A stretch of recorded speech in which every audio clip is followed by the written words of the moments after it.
একটা বাচ্চা পড়াশোনায় কেন পিছিয়ে পড়ে? এর যেমন অনেকগুলো কারণ রয়েছে, অনেকগুলো কারণের মধ্যে যে কয়েকটি কারণ রয়েছে যেগুলো অত্যন্ত গুরুত্বপূর্ণ। তো সেই কয়েকটি গুরুত্বপূর্ণ কারণ নিয়ে আলোচনা করতে চাই। আসসালামু আলাইকুম। আশা করি মহান রবের কৃপায় সুস্থ এবং স্বাভাবিক রয়েছেন ইনশাআল্লাহ।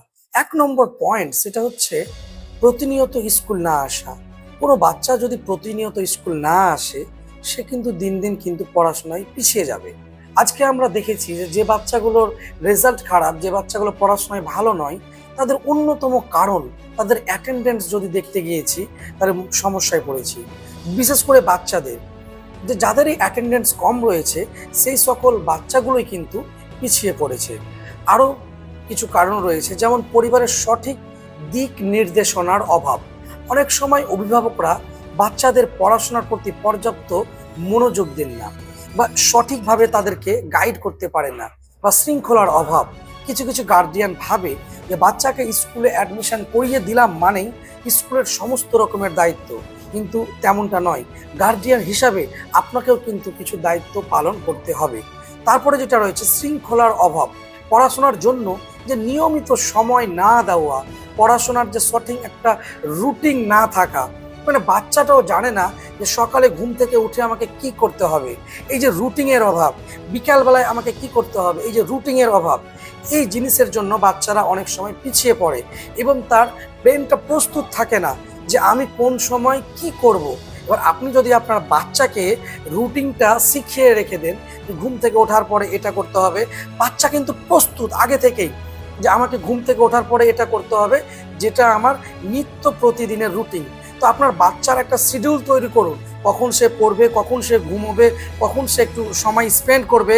এবং ফ্যামিলির যে আপনি কর্তা রয়েছেন, আপনার সন্তানকেও কিন্তু আপনাকে একটা কোয়ালিটিফুল টাইম কিন্তু তার সঙ্গে স্পেন্ড করতে হবে, তার সাথে কথা বলতে হবে, তার সাথে কথোপকথন করতে হবে।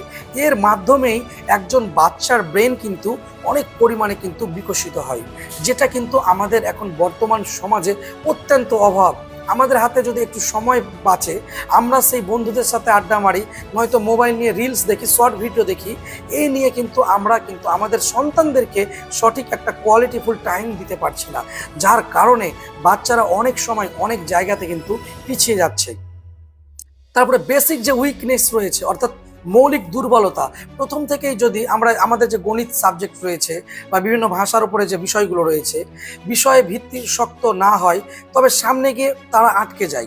বাচ্চার যে উইক পয়েন্ট, আপনার বাচ্চাটা কোন জায়গাতে গিয়ে থেমে গিয়েছে, আপনার বাচ্চাটা কোন জায়গাতে স্টপ হয়ে গিয়েছে, সেই উইক পয়েন্টটা, সেই বেসিক উইকনেসটা আপনাকে কিন্তু ধরতে হবে। একজন ম্যানেজমেন্ট হিসাবে বা একজন গার্ডিয়ান হিসাবে আপনাকে কিন্তু ধরতে হবে।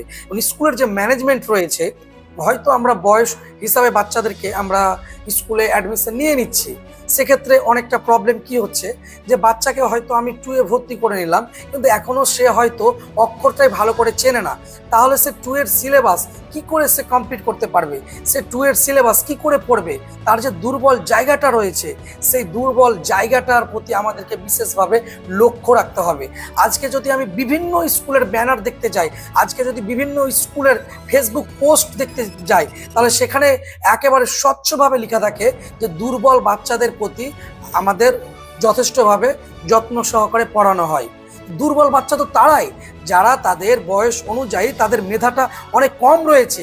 আমরা কি আদৌ সেই দুর্বল বাচ্চাদের প্রতি ফোকাস করি? আমরা কি আদৌ তাদেরকে পার্সোনাল ক্লাস দেওয়ার চেষ্টা করি? আমরা কি আদৌ তাদের স্পেশাল ক্লাস নেওয়ার চেষ্টা করি? যে সকল স্কুলগুলো নিয়ে থাকে তাদেরকে সাধুবাদ জানাই, যে যারা সেটা ব্যানারের মধ্যে লিখে রেখেছে সেটাই তারা পালন করে। তো এগুলোই হচ্ছে সেই সকল বাচ্চাদের জন্য সুবিধা, যে দুর্বল বাচ্চাদের জন্য আমরা বিশেষ ক্লাসের ব্যবস্থা নিয়েছি। তো এডুকেয়ার পাবলিক স্কুল এই দিক থেকে তৎপর একেবারে, যে দুর্বল যে সকল বাচ্চা রয়েছে তাদের আলাদাভাবে ক্লাস নেওয়া হয়। তারপরে যে বিষয়টা রয়েছে পড়ার প্রতি আগ্রহ কম থাকা। পড়াশোনা যদি আনন্দের বদলে চাপ মনে হয়, তাহলে শিশুরা আগ্রহ হারিয়ে ফেলে। পড়াশোনাটা তাদের কাছে লাইটলি ভাবে আপনাকে প্রস্তাব করতে হবে, তাদের কাছে আনন্দের মাধ্যমে আপনাকে প্রস্তাব করতে হবে। সে যেন পড়াশোনাটাকে আনন্দর সহিত নিয়ে থাকে, তাহলে বাচ্চাটা কিন্তু আস্তে আস্তে কিন্তু গ্রো আপ করবে এবং স্যারের সাথে বা ম্যাডামের সাথে একটা ফ্র্যাঙ্কলি ভাব চলে আসবে। তার মধ্যে কিন্তু একটা ভয় ভীতি সেই রকম থাকবে না। যে আমি এটা পারছি না, আমি বলবো না, আমাকে যদি সে প্রহার করে, আমি পারছি না, আমি এটা বলবো না, সে আর যদি আমাকে মারে।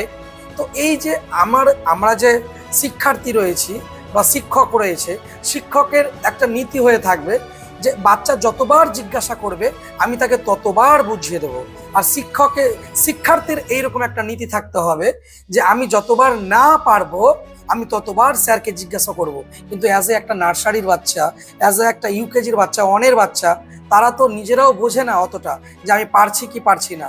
এবার অ্যাজ এ শিক্ষক শিক্ষিকা হিসাবে এটা আমাদেরকে উপলব্ধি করতে হবে যে বাচ্চাটা কোন জায়গাতে আটকে গিয়েছে। তাহলে আমাদের বাচ্চার যে দুর্বল যে উইকনেসগুলো রয়েছে তাহলে আমরা কিন্তু এগুলো ধরতে পারবো। শিক্ষকের প্রতি অনাগ্রহ বা শ্রেণী কক্ষে সঠিকভাবে অংশগ্রহণ না করা, এটা আপনাকে প্রথমেই বলেছি যে বাচ্চারা যদি সঠিকভাবে স্কুল না আসে তাহলে একটা বাচ্চার পিছিয়ে পড়ার অন্যতম কারণ এটা কিন্তু হতে পারে। বাচ্চাদের শুধু যে এডুকেশন রয়েছে এই দিকে যে আমরা ফোকাস করব তেমনটা কিন্তু নয়, শারীরিক ও মানসিকভাবে সেই বাচ্চাটাকে কিন্তু সুস্থ থাকতে হবে। অর্থাৎ একটা বাচ্চা যদি বাইরের যে সকল খাবারগুলো রয়েছে সেই সকল খাবার খেয়ে যদি অসুস্থ হয়ে যায় বা কোনো কারণবশত বাচ্চাটা যদি শারীরিকভাবে দুর্বল হয়ে পড়ে তাহলে কিন্তু তার ঘুমের সমস্যা হবে, তার শারীরিকভাবে সমস্যা হবে, যার কারণে পড়ার প্রতি তার কিন্তু মনোবলটা আসবে না। সো একটা বাচ্চার শরীরটা কেমন থাকে এই বিষয়ে আমাদেরকে খোঁজ খবর রাখতে হবে, খাবারের প্রতি খোঁজ খবর রাখতে হবে।